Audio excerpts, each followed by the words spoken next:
મિત્રો, આ પેપ્સી કંપનીના બટાકા FC5 આપણે તારીખ 15/11/2024ના વાવેતર કરેલ હતું.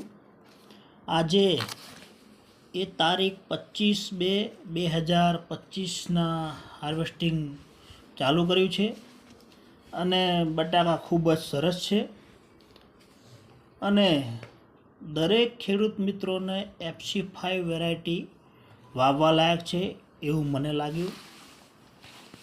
અમારી ચેનલને લાઈક કરો અને સબસ્ક્રાઈબ કરો અને શેર કરજો. જય જવાન જય કિસાન.